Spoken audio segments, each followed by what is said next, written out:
Hi, there in Chicago, Mel here. The voice crying out from the wilderness of Malibu to lend that voice for your support and encouragement at your rally today. The Coalition for Canceled Priests. I mean, it's not hard to believe that there is now such a thing, as personally I know many priests who have been canceled.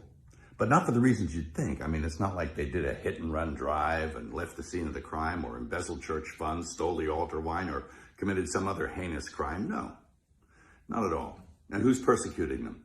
Well, their own bishops. How's that? Yep.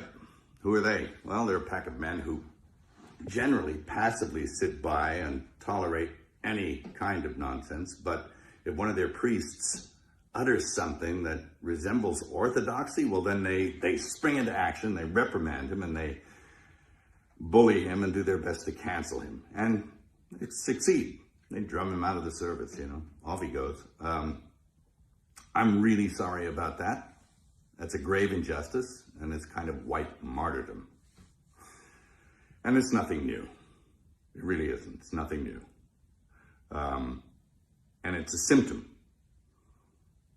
It's a symptom of a very deep sickness that afflicts the church. It did not happen overnight. If anyone's familiar with the missives of Archbishop Vigano, he says that the seeds of erosion of the church were sown with the reforms of Vatican II, and I agree with him. He suggests even that we scrap the whole thing and go back and do it the way it was before. And it was a pastoral council after all. I mean, there was nothing wrong. It didn't need to be fixed. They were doing pretty well. At any rate, and I've had my own run-in with the bishops. I mean, who are they? Well, I remember when I directed The Passion, I went to the USCCB to get support for the film. And those men couldn't get away from me fast enough. And all but a few of them turned their back on me. And it was pretty telling about who they were. A pretty insipid bunch.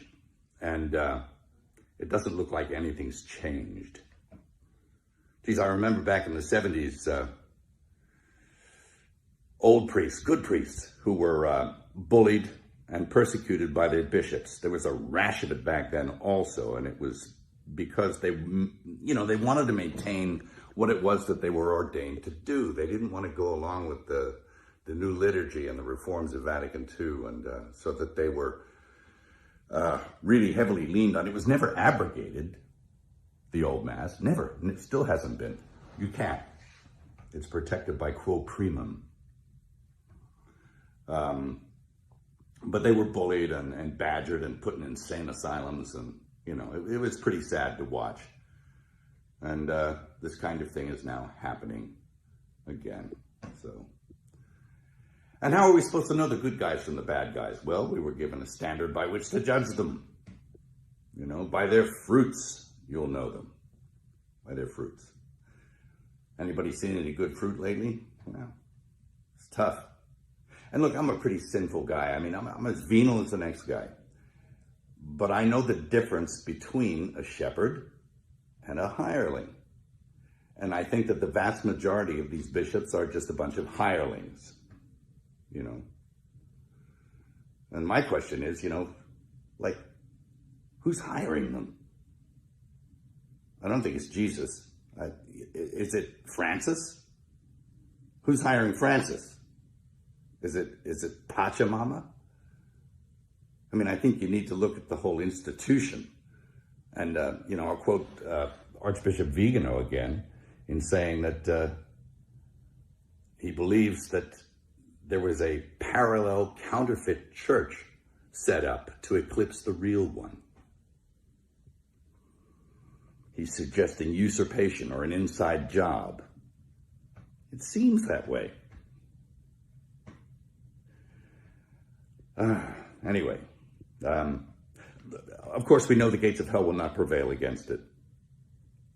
The victory is God's, not ours. And it will flourish if we keep it in our hearts. It can flourish in our hearts and keep the faith.